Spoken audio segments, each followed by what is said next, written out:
გამარჯობა, აჭარა თაიმსი პირდაპირ ეთერში იწყებს მაუწყებლობას. გიყვებით ტაქსის მცხოვრების მოთხოვნებსა და პრობლემებზე.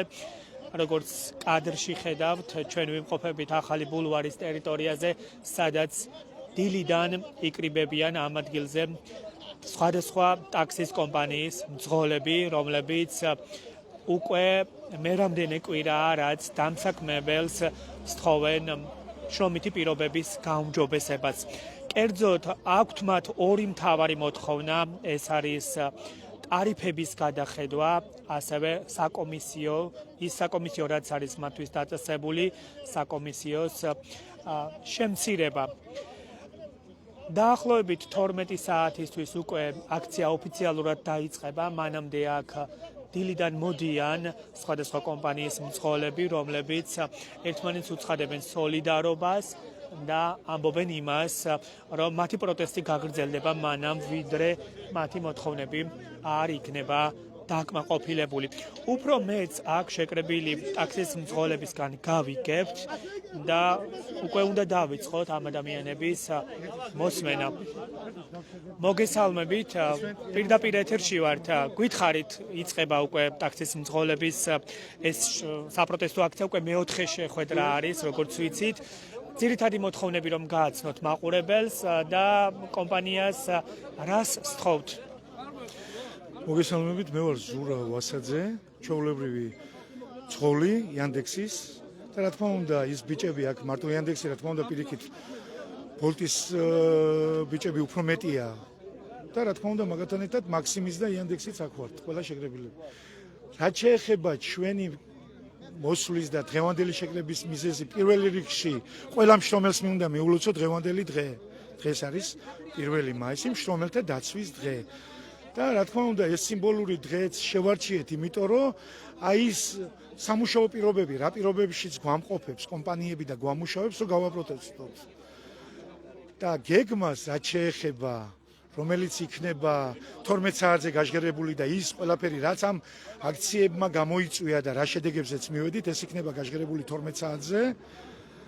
ამ წუთში ვაპირებთ უბრალოდ იმ მეგობრების მოსვლას 12 საათამდე, ჯერ კიდევ 1 საათი გვაქვს და მაქსიმალურად შევეცდებით, რომ 12 საათიდან 3 საათამდე გავაგრძელეთ აქციებს, 3 საათიდან ვიწყებთ ცდილობებს ქალაქის ტერიტორიებზე, დროშებით, შეძახილებით და ფაქტურად ვაფიქსირებთ იმ ჩვენ პროტესტს და იმ ჩვენ აზრს, რაც ფაქტურად ჩვენს წინაშე დადგა ეს პრობლემები, რა პრობლემებიც არის კომპანიაში და რომელიც უნდა მოგვარდეს. რა ტიპის პრობლემები ესეც რომ ავხსნათ მაყურებლებს? როგორ რაღაც ეცი პრობლემები, როგორ რაღაც ეცი აი შიდა განაწესით თვითონ ფაქტურად შრომის უფლება ირღვევა ჩვენი მე რასაც ვაკვირდები, ახლა ჩემ თავზე გეუბნებით, პირველ რიგში შრომის უფლებები ირღვევა თითოეული ჩვენთაგანის და შემდეგ უკვე საწვავის მომატება, ტარიფების სიდაბლე, ანუ 1, 2, მესამე ეს ძალიან დიდ პრობლემას უქმნის ადამიანებს, რომელიც დღეს შეიძლება სახეზე იყოს მომსახურეობა, რომელიც ხვალ და ზეგ შეიძლება აღარ შედგეს, იმიტომ რომ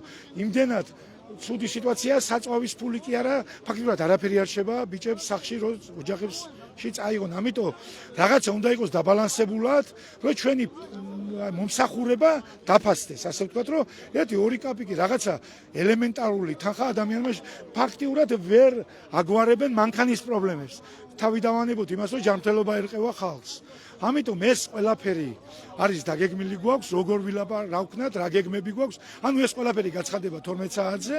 ველოდებით კიდევ ერთხელ გითხარით ჩვენს მხარდამჭერებს, ანუ მხარდამჭერებს როგორ თვითონ ტაქსი მძღოლებს, რომ სრულად იციან რომ უნდა შეიკრიბონ 12 საათს.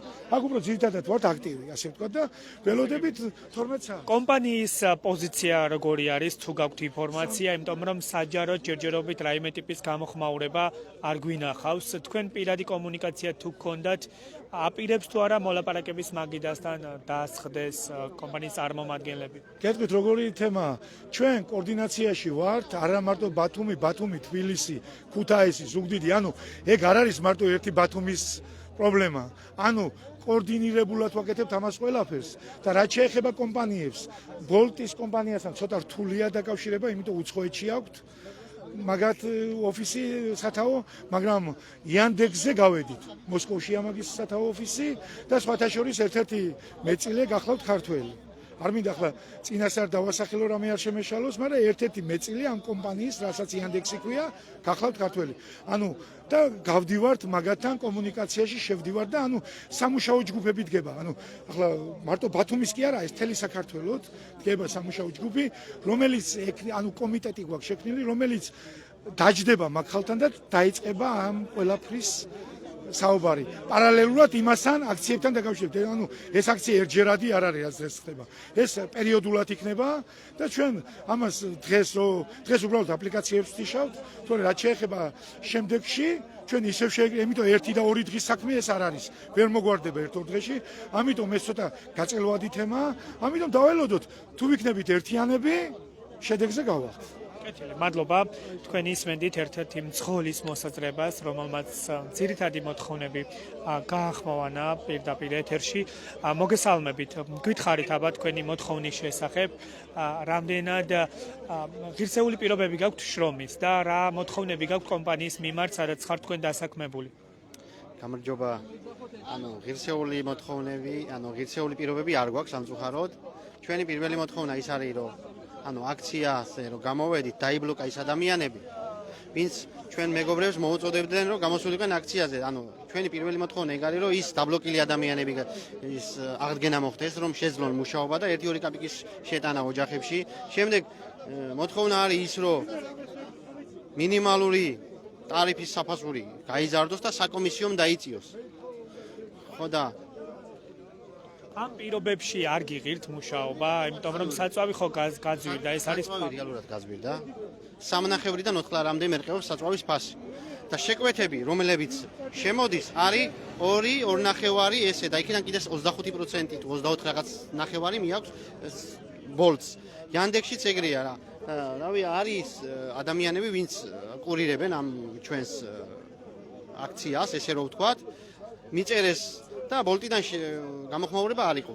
Yandex-იდან რავი თქვენს რომ რაღაცეები ისაუბრეს, მაგრამ ზუსტად დეტალები მე არ ვიცი, მაგრამ ჩვენი ერთადერთი ყველას მდგომების მოთხოვნა ის არის, რომ საკომისიო დაიწიოს, ტარიფი ცოტათი მოიმატოს, ისე რომ გზაურებიც უკმაყოფილო არ დაჩენ, ვიცით გვესმის რომ საქართველოში არ არის დიდი ხელფასები, მაგრამ ისე რომ ჩვენც უკმაყოფილოები არ ვიყოთ, მარტო საწვავზე არ არის რა, სავალი ნაწილებია, მანქანა სხვა პრობლემები უჩნდება და ეს ყველა მძღოლის გულის ტკივილი აქვს და ყველა იმაგიტო ვართ აქ გამოსულები და თუ ყველანი ერთად შევიკრიბებით და მივაწვდით ხმას და ვთხოვთ ვინც არის გვერდში ვინც დაგვიდგება მთავრობაში და იტყვის ერთ-ორ სიტყვას რომ აი ხალხი გამოსულია და გულის ტკივილი აქვს და დავეხმაროთ. დიდი მადლობელი ვიქნებით მთავრობაში ვინც არის იმ ხალხიდან.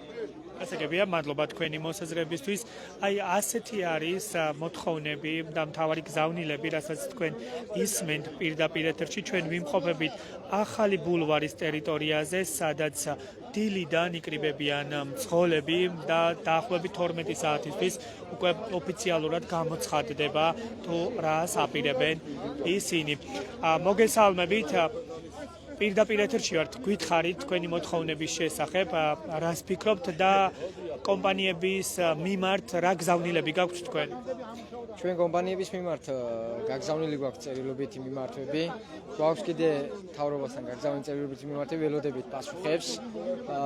ჩვენ ვითხოვთ ტარიფების მომატებას, ვითხოვთ ლოკაციების წესიერად დასმას კომპანიებისგან, Bolt-ი, Yandex-ი, Maxim-ისგან. ვითხოვთ კიდე ჯანმრთელობის დაზღვევას, მე მგონი მე ასე ვფიქრო, რომ როდესაც კომპანიის თანამშრომელი ხარ, უნდა გქონდეს ჯანმრთელობის დაზღვევაც, რა თქმა უნდა. და ვითხოვთ შრომის წესიერ პირობებს.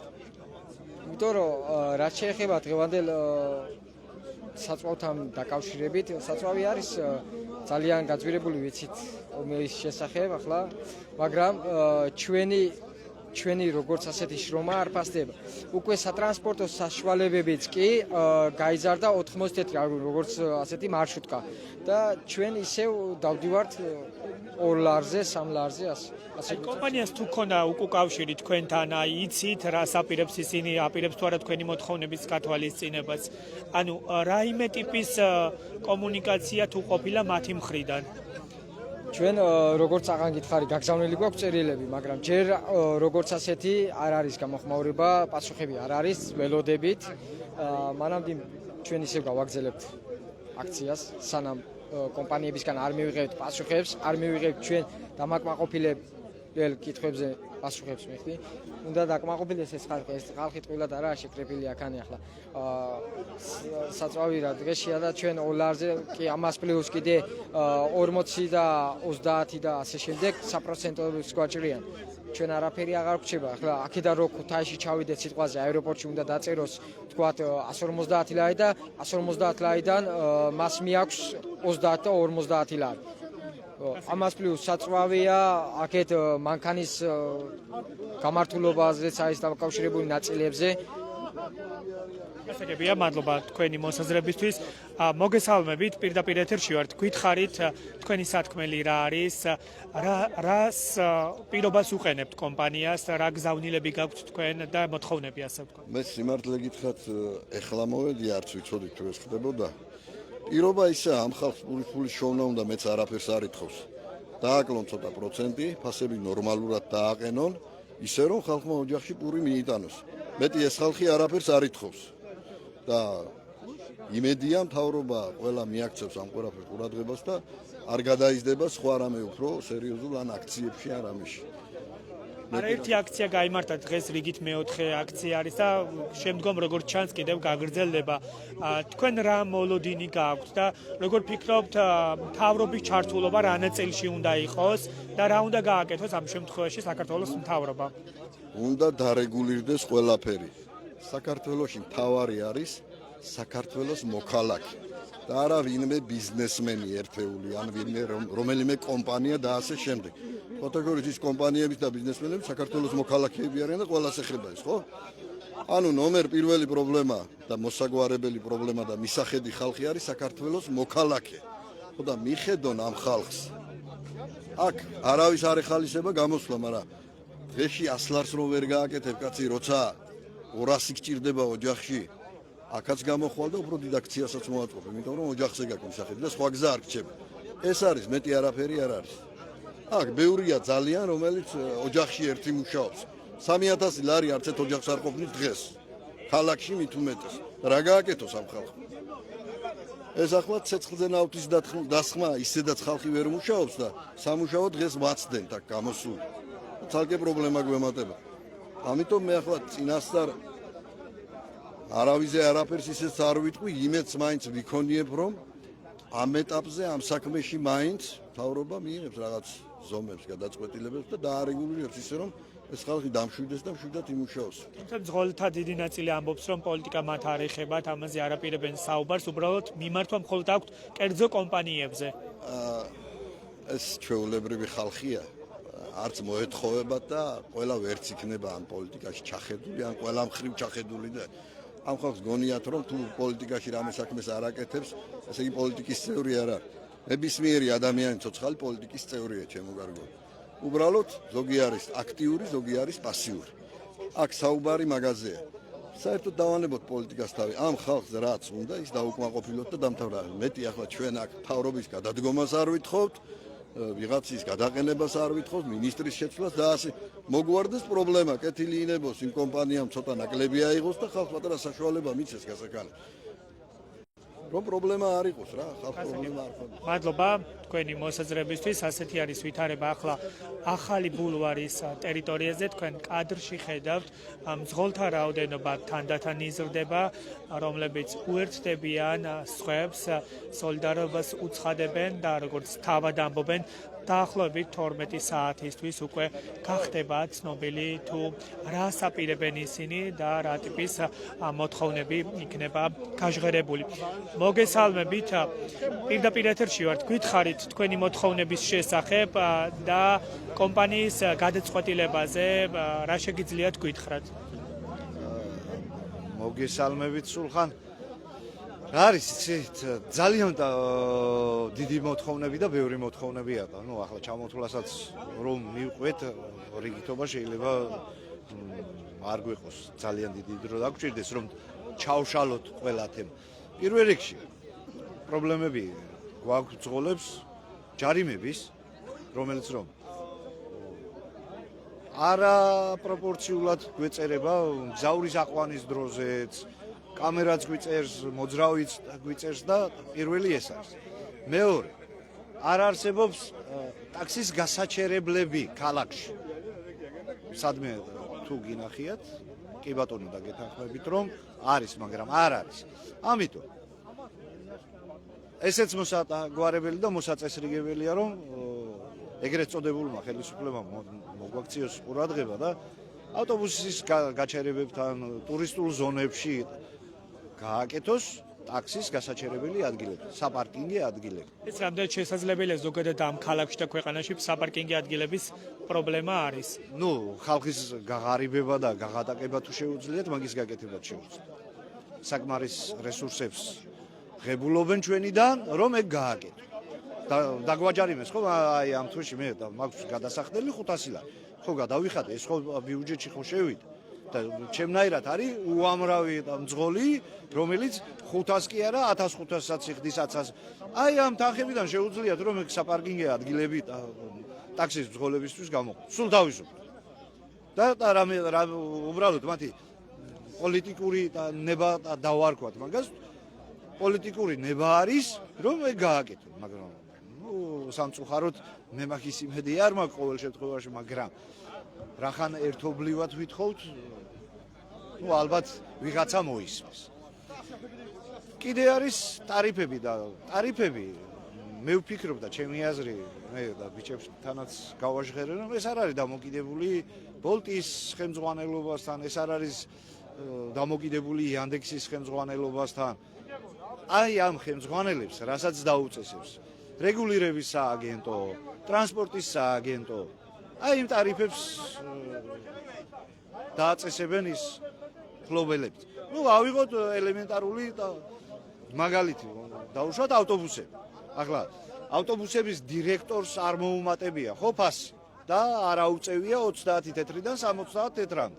ეს გააკეთა რეგულირების სააგენტო და ეს ეხება ხელისუფლებას, ეგრეთ წოდებულ ხელისუფლებას.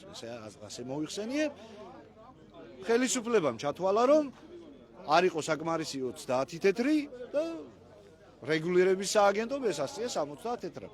ანალოგიური შემთხვევა არის ესეც, თუ ნება ექნებათ რომ დაადგინონ და დაავალონ კომპანიების ხელმძღვანელებს, რომ აი მძღოლებს და ამ გაძვირებულ სიდუხჭირეში ამით ვეღარ ცხოვრობს მძღოლი და თუ მიმართავს რომ კომპანიამ უნდა მოუმატოს ტარიფს, კომპანიაც მოუმატებს.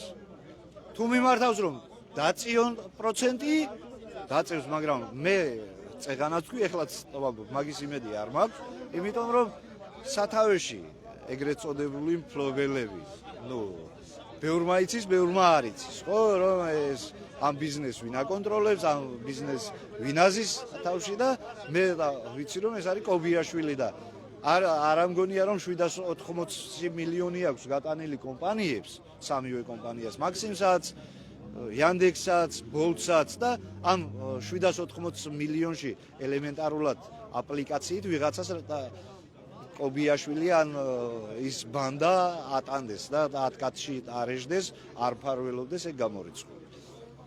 აი თქვენ არაერთხელ ახსენეთ მთავრობა და რა ნაწილში უნდა ჩაერთოს თქვენი აზრით, კერძო კომპანიაში ხართ თქვენ დასაქმებული. თქვენ პირდაპირ კავშირს ხედავთ, ხომ, ერთადერთი ხართ, ვინც პირდაპირ კავშირს ხედავთ ხელისუფლებასთან და რა ნაწილში შეიძლება ჩაერთოს ამ შემთხვევაში საქართველოს მთავრობა და შეუძლია თუ არა მას ამ პრობლემის გადაჭრა, როგორ ფიქრობთ? უშუალოდ თავისი გადასაწყვეტია და ჩართულობაზე რა გითხრა? ჩაერთოს კი არა. მისი ვალდებულება არის რომ ეს გააკეთოს. რამდენად გააკეთებს, ეგ უკვე არ ვიცი, მაგაზე პასუხს ვერ გაქვს. ასაკებია, მადლობა. კიდევ ერთი მძღოლის მოსაზრება მოისმინეთ. მოგესალმებით, პირდაპირ ეთერში ვართ. გითხარით თქვენი მოთხოვნების შესახებ კომპანიაში, სადაც ხართ დასაქმებული და რა დამოკიდებულება არის მათგან თქვენს მოთხოვნებზე? მოთხოვნები ახლა ყველასთან რომ ჩაწერა გააკეთო, გეტყვით ერთ და იგივეს რა. ტარიფებთან დაკავშირებით და საკომისიო რა. ამით არც მგზავრებს ვეხებით, ანუ მგზავრებს ვეხებით, მგზავრების ნიშნავენ იმას, რომ 3 ლარია დაჯდა 3 ლარად და 4 ლარი ღირს საწვავი. მგზავრიც ხდება, რომ მინიმუმ 5 ლარი იყოს დაწყებისი და საკომისიო იყოს დაბალი რა. ყველა მაგას გეტყვის. ჯარიმები ცალკე რაღაცა ხარჯები, ანუ თელი დღე უნდა იმუშაოთ ვინა საღამომდე, რომ რაღაცა გამოვიდეს. ყველა იგივეს გეტყვის. ასე გეტყვით. მადლობა თქვენი მოსაზრებისთვის. მე კიდევ ერთხელ გითხარით ამ სკოლასთან ავიყვანე 3 მეორე კლასის მოსწავლე. სულ მარჯვენა მხარეს ბოლო კუთხეში ვიდექი. იმ ხელა პრობკა იყო, რომ იქ ვინ ვის როგორ გადიოდა მანქნები აზზე არ იყო. 100 ლარი დამაჯარიმეს. მე როგორ უნდა გადავიხადოთ, რა უნდა გადავიხადოთ, აზზე არ ვარ. საერთო მოთხოვნაზეც რომ გითხრათ, რას ფიქრობთ, თქვენ რა გაქვთ სათქმელი? რას ფიქრობთ და სახში უნდა დავიჯდეთ. სხვა აზრი აღარ აქვს. ეს არის გამოსავალი თქვენი აზრი. მეტი არაა გამოსავალი. გასაგებია, მადლობა. მე მაყურებლისთვის კიდევ ერთხელ განმარტავ, რომ ჩვენ ვიმყოფებით ახალი ბულვარის მიმდებარე ტერიტორიაზე, სადაც ცხოველები იკრიბებიან და დაახლოებით 12 საათისთვის არის დაგეგმილი საერთო პოზიციის გახმოვანება. აქ იტყვიან იმას, თუ რა მოთხოვნებს უყენებენ დამსაქმებელ კომპანიებს. საუბარი არის მაქსიმზე, იანდექსსა და ბოლტზე, სადაც ეს ადამიანები არიან დასაქმებულები და როგორც თავად ამბობენ, გაძვირებული საწვავის ფონზე მათ მუშაობა ფაქტობრივად აღარ უღირთ, რადგან შემოსავალი საკმაოდ შეუმცირდათ. ჯერჯერობით არ ვიცით, რამდენად გაითვალისწინებს დამსაქმებელი კომპანია ამ ადამიანების მოთხოვნებს, ჯერ ოფიციალური გადაწყვეტილება არ არის იმის შესახებ, გადახედავს თუ არა დამსაქმებელი ტარიფებს, რაც აქვს დადგენილი. მოგესალმებით, პირდაპირ ეთერში ვართ, გითხარით თქვენი მოთხოვნების შესახებ. ჩვენი მოთხოვნები არის ჩამოყალიბდეს რეალური სამუშაო პრინციპი, რომ ვიმუშაოთ. ეს არ არის მუშაობა, რასაც ჩვენ ვაკეთებთ. ვერც თავი გაგვაქვს ამით, ვერც ტრანსპორტს ვინახავთ. ხვალდაზე შეიძლება ეს ტაქსოპარკი აგერო კარგ მანქანებს ხედავთ, საერთოდ გადაიქცეს ჯართად, იმიტომ რომ ვეღარ ვინახავთ უკვე. რისი პრობლემაა, რა პრობლემაა?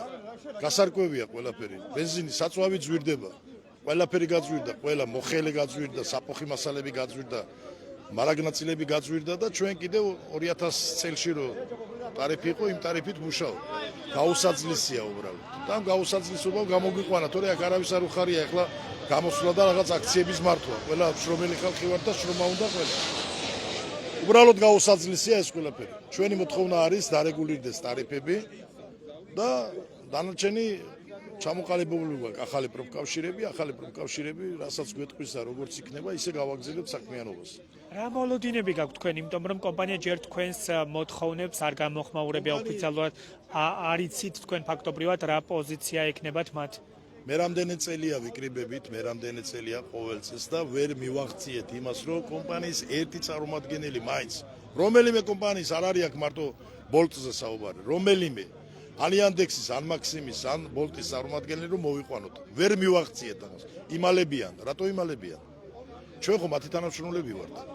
თუ ისინი არ თქვლიან ასე რომ ჩვენ მათი თანამშრომლები ვართ, ჩვენც უარი უნდა ვთქვათ. და ეხლა ვარკვევთ, შეიძლება ვთქვათ უარი, ავაძროთ სტიკერები, გავავქმოთ რეკლამები და რაღაცა გზით რაღაცას მივახციოთ, რომ კომპანიის რომელიმე წარმომადგენელთან მაინც გავისაუბროთ, რომ ხვალ, ზეგ რა გველოდება. უკვე გაუსაძლისია, თვითონ გზავრებიც ხვდებიან, გზავრების აღიქვამენ ამას, როდესაც ჩდებიან მანქანაში, თვითონ ამბობენ, რომ ესე ტარიფებზე როგორ მუშაობთ, უკვირთ რატო? უფრო უცხოველებს რა თქმა უნდა, მაგრამ არის ჩვენი ქართველი მგზავრების რაღაც გარკვეული მასა, რომელიც აღიქვამს ამ ყველას. და ამბობს პრინციპულ სოლიდარობასაც გვიცხადებს რამოდენიმემ გააუქმა ჩემთან შეკვეთა და მეუბნება, რომ ცხენია 2.20 როგორ გადაგიხადო და 5 ლარი და 10 ლარი გადავხდია ქეშად. რომ ეს უკვე სირცხვილი აუტანელია. ეს არის ჩვენი სათქმელი, ჩვენი მოთხოვნა, ტარიფების გაზრდა, მეტი გამოსავალი არ გვაქვს. გასაგებია, მადლობა თქვენი მოსაზრებისთვის. ასეთი არის ამ დროისთვის აქ ვითარება და როგორც ხედავთ, ქალაქში აპირებენ მსვლელობას საინფორმაციო შეხვედრას, სადაც კოლეგებს მოუწოდონ იმის შესახებ, რომ მოვიდნენ ამ ტერიტორიაზე. Გვითხარით, ვიდრე გახვალთ ქალაქში, საინფორმაციო შეხვედრას ატარებთ, ხომ სხვებს უნდა გააგებინოთ, რა ხდება, რა მოთხოვნები გაქვთ, თქვენი სათქმელიც რომ გვითხრათ. როგორც ყველა დანარჩენი იგივეა. არაფერი განსხვავებული ჩვენ არაფერი არ გვაქვს. როგორც ყველა მძღოლი, იგივე პრობლემაში ვარ ჩვენც. ანუ გაძვირებული საწვავის ფონზე არ გიგებთ. არ ხის არანაირად არ ხის. ეს ჯარიმები კიდე ცალკეა და ყველანაირი პრობლემაა. გასაგებია, მადლობა. როგორც ხედავთ, ცოტა ხანში უნდა დაიწყოს ქალაქის მასშტაბით საინფორმაციო შეხვედრა, ისინი დროშებითა და ხმის გამაძლიერებლებით ქალაქის რამდენიმე ქუჩას მოევლიან და ამ ფორმით შეეტყობინებენ სხვებს, რომ უნდა მოვიდნენ ახალი ბულვარის ტერიტორიაზე, რათა პირდაპირ ეთერში გადაიცემა აჭარა ტაიმსის, ინტერნეტში შეგიძლიათ ნახოთ. მოგესალმებით, პირდაპირ ეთერში ვართ. გვეტყვით რამეს? კეთილი. რამდენიმე ავტომობილის ქალაქის მასშტაბით მსვლელობა არის დაგეგმილი და ეს ემსახურება იმას, რომ გააგებინონ იმ ადამიანებს, რომლებსაც არ აქვთ ინფორმაცია იმის შესახებ, რომ იგეგმება საპროტესტო მსვლელობა და აქცია. მოგესალმებით, გვითხარით აბა რა მოთხოვნები გაქვთ? ჯერჯერობით ვერაფერს გეტყვით მოგვიანებით ცოტა. გასაგებია. თავარი მოთხოვნები, რაც იკვეთება ამ საპროტესტო აქციაზე არის ჯარიმები, გაზრდილი ჯარიმები, ძალიან აწუხებთ მცხოვრებს, როგორც თავად ამბობენ, არ არის გასაჩერებელი ადგილები, რათა მგზავრი აიყვანონ უსაფრთხოდ, ასევე საპარკინგი ადგილების სიმცირე არის ქალაქში, თუმცა ორი მთავარი და ძირითადი მოთხოვნა არის ის, რომ დამსაქმებელმა კომპანიებმა უზრუნველყონ საწვავის ფასების ზრდის ფონზე საკომისიოს დაკლება, ასევე ტარიფის მცირედით მომატება, რადგან შეუძლებელია ამ პირობებში მათ რაიმე შემოსავალი დარჩეთ. გვითხარით, ვიდრე გახვალთ ქალაქში ძალიან მოკლედ, საინფორმაციო შეხვედრას მართავთ, ხომ ქალაქის მასშტაბით, რას ემსახურება ეს? ეს გასვლა ემსახურება, ანუ გამაფრთხილებელი ის არის, რადგან ყველას ვერ მივაწვდინეთ ხმა, აი ასე ვცდილობთ, რომ მივაწვდინოთ ჩვენი ხმა და გამოვიყენოთ ჩვენთან ერთად, რადგან იყო ჩვენს გვერდით. აქ ნალობოვი ადამიანის პრობლემა არის ეს ყველაფერი. ნებისმიერი ტაქსის მძღოლის არა აქვს მნიშვნელობა, ეს იქნება მაქსიმი, Yandex-ი, Bolt-ი, ამას აქვს ყველას პრობლემა. რადგან ამ ფასებთან დაკავშირებით, საკომისიოთან დაკავშირებით, ეს ჯანმრთელობის დაზღვევა, ეს ჯარიმები, ეს ყველაფერი უნდა გაითვალისწინოს კომპანიამ და ამის ხმის მიწვდენას ვაპირებთ ჩვენ. გასაგებია, მადლობა.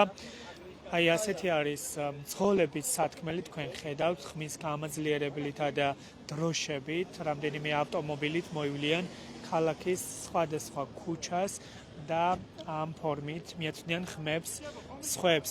გვითხარით, აბა ამ გასვლის შესახებ თქვენს კოლეგებს უნდა გააგებინოთ, ხო? თელმა რეგიონმა აიგრძნოს, რომ არ დავიჩაგროთ ჩემი კოლეგების ერთად მე, ტაქსისტები. დიახ, საერთო მოთხოვნაზეც რომ გვითხრათ, რას გაქვთ თქვენ სათქმელი? საერთო არ ვიცი და ჩემი მოთხოვნა ისაა, ცოტა საკომისიო შეამციროს კომპანიამ. მე ვარ მორდის მძღოლი მაგარი. 25%-ია პრობლემა, რა. საკომისიო ძალიან დიდია. დიდია საკომისიო. იმდენი ჩვენ არ გვჩება, რაც საკომისიოს მიაქვს. ეს არის ჩვენი მოთხოვნა. გასაგებია, მადლობა. დიახ, ისმენდით თქვენ, ორი ძირითადი მოთხოვნა არის საკომისიოს დაკლება და ასევე ტარიფების ზრდა, რათა მათ უკვე უღირდეთ მუშაობის გაგრძელება, რადგან საწვავის ზრდის ფონზე ფაქტობრივად მათ შეკვეთებიდან ძალიან მინიმალური თანხა რჩებათ, რაც ცხადია ოჯახის საჭიროებებს ვერ წვდება და ვიცით, რომ ბევრი ადამიანისთვის ტაქსის მძღოლობა არის შემოსავლის ერთადერთი წყარო და ისინი რამდენიმე წევრიან ოჯახის ერთადერთი მარჩენალი არიან და ამბობენ, რომ შეუძლებელი არის ამ ტარიფებით მუშაობის გაგრძელება. ხედავთ, რომ უკვე დროშებითა და გამაძლიერებლებით გავიდნენ მიმდებარე ტერიტორიიდან მძღოლები და ისინი ქალაქის რამდენიმე ქუჩას მოივლიან. ვითარება კი ახალი ბულვარის მიმდებარე ტერიტორიაზე არის ახლა ასეთი, აქ რჩებიან მძღოლები და ეს პროტესტი უნდა გაგრძელდეს დღის ბოლომდე, დაახლოებით 12 საათისთვის კი დაგეგმილი არის ერთიანი პოზიციის გახმოვანება და კიდევ ერთხელ მიმართვა დამსაქმებელ კომპანიების მიმართულებით, რათა მოლაპარაკებები დაიწყოს მათ მოთხოვნებზე. ვნახოთ, კიდე მოვისმინოთ შეგვიძლია სხვების მოსაზრებებიც. მოგესალმებით, შეგიძლიათ დაგველაპარაკოთ. ზოგიერთი მძღოლი თავს იკავებს საუბრისგან, თუმცა ვიცით, რომ ისინი ცხადია უერთდებიან საერთო მოთხოვნას. აქ არიან საპატრულო პოლიციის წარმომადგენლები და სავარაუდოდ ჯარიმებზე საუბრობენ.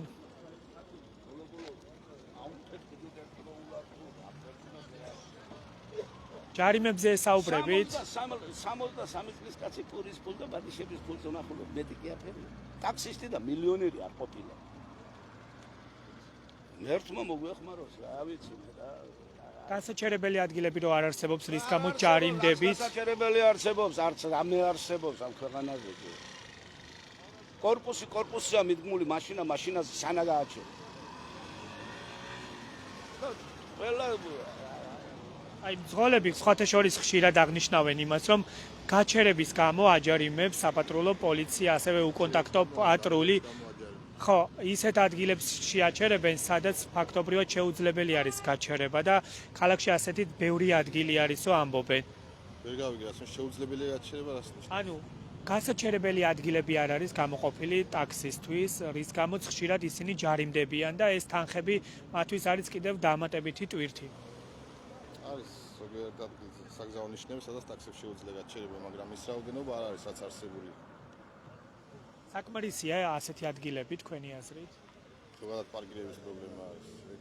ყველა განვითარებული ქვეყნის პრობლემა არის დღესდღეობით.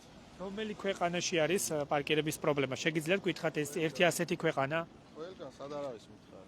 მაგალითად გეკითხებით, რომელ ქვეყანაში არის პარკირების პრობლემა ან საცობის? ყველა დიდ ქალაქებშია ეს პრობლემა. ხო და ერთი კონკრეტული შეგიძლიათ დაგვისახელოთ? ყველგან მეთქი კაცო კონკრეტული რომელი უნდა გითხრათ, ყველგან არის პრობლემა. ევროპაში არ არის, განვითარებულ ქვეყნებში არ არის ასეთი პრობლემები, რაც არის საქართველოში. ყველგან არის საერთოდ. თქვენ ზოგადად საუბრობთ და არასახელებთ ერთ კონკრეტულ ქვეყანას. ყველგან არის. ხო, ასეთი არის შინაგან საქმეთა სამინისტროს წარმომადგენლის პოზიცია.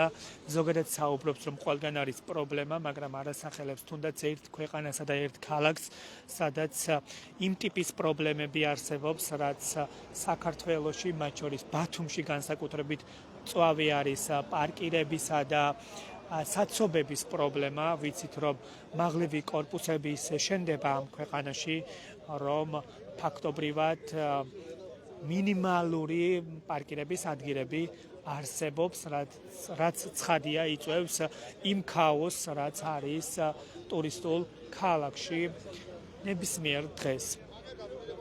და სხვათა შორის მძღოლებიც აღნიშნავდნენ ცოტა ხნის წინ იმას, რომ არ არის სპეციალურად გამოყოფილი ტაქსებისთვის განსაჩერებელი ადგილები, რის გამოც ისინი ხშირად როცა მგზავრები აყავთ, ჯარიმდებიან როგორც საპატრულო პოლიციის მხრიდან, ასევე უკონტაქტო პატრულირების სისტემაც მათ აჯარიმებს და გაზრდილი გადასახადების ფონზე მათ კიდევ ერთხელ ურთულდებათ ჯარიმების გადახდა.